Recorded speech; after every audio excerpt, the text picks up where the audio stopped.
여러분 반갑습니다. 화장나루입니다. 오늘 제가 말씀드릴 이야기는 얼마 전에 동해에서 바다에 빠져가지고 5명이 바다에 빠져서 숨지는 그런 사고가 발생을 했습니다. 근데 이 차가 다름이 아닌 일반 차가 아니고 카쉐어링이에요.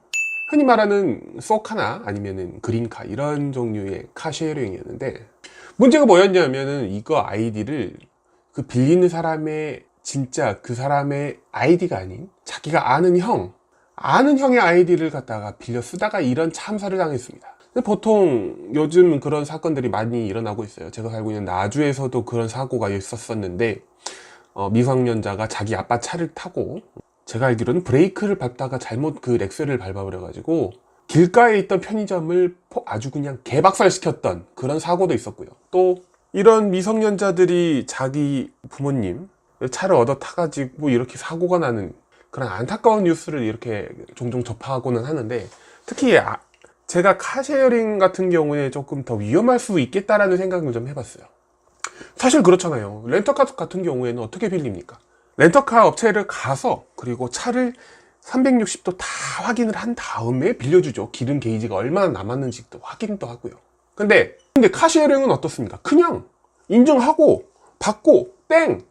끝! 근데 사실 저도 그 카쉐어링의 장단점을 조금 생각을 해봤어요. 자, 카쉐어링의 장점, 언제 어디서든지 쉽게 빌릴 수가 있다. 그리고 복잡한 절차 없이 바로 빌릴 수 있다는 게 정말 장점으로 꼽고 있죠. 사실 그거는 제가 정말 저도 좋아하는 부분 중에 하나입니다. 저도 생각해 보면은 참 카쉐어링 정말 잘 나온 서비스다 라고 생각을 해봤는데, 단점이 제가 생각했던 단점 중에 제일 센 게 직접 확인을 하지 않다는 거예요. 이런 사건 사고들이 항상 일어나기 시작하는데, 사실 저도 학생 때 미성년자 때는 사실 운전하고 싶었어요.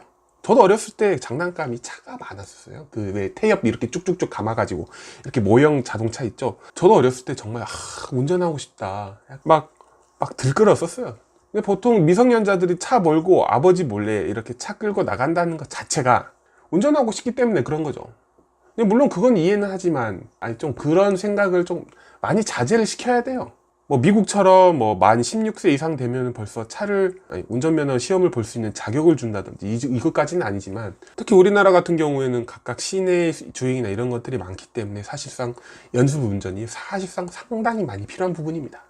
근데 그 부분이 좀 안타깝기는 해요.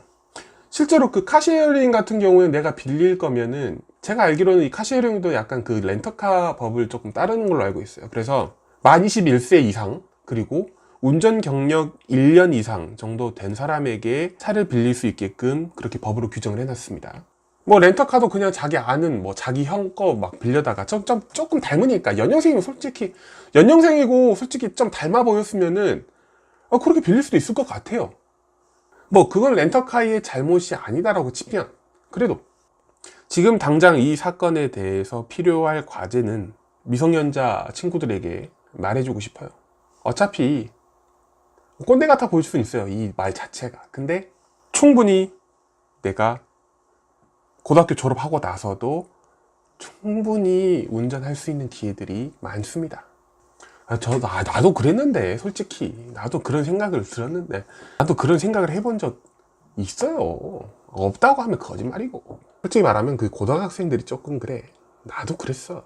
나도 운전하면 얼마나 좋을까. 그 궁금증은 잠시 조금 밀어주시는 게 제일 좋을 것 같아요. 내가 성인이 되고 나서 할 문제야, 그건. 그러니까 아직 욕심 가지지 마시고 그냥 재밌게 본인의 그 학생 때의 그 삶을 제대로 즐기신 다음에 나중에 그렇게 즐기셔도 누가 뭐라 안 합니다.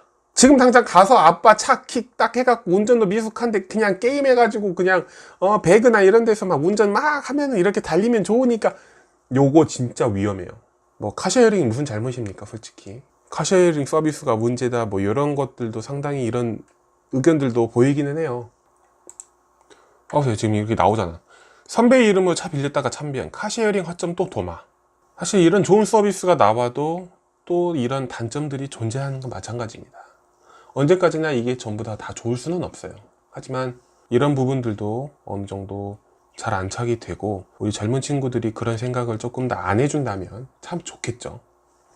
네, 이렇게 한번 카쉐어링 사고에 대해서 한번 이야기를 해봤습니다.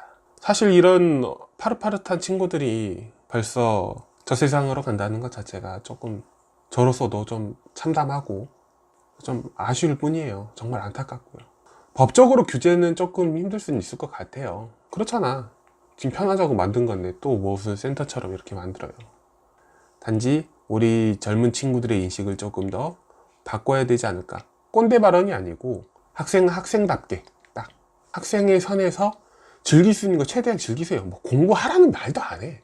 그냥 가서 즐기세요. 내가 대학을 가야 한다 그러면 솔직히 공부는 해야 되는 건 맞는 거고.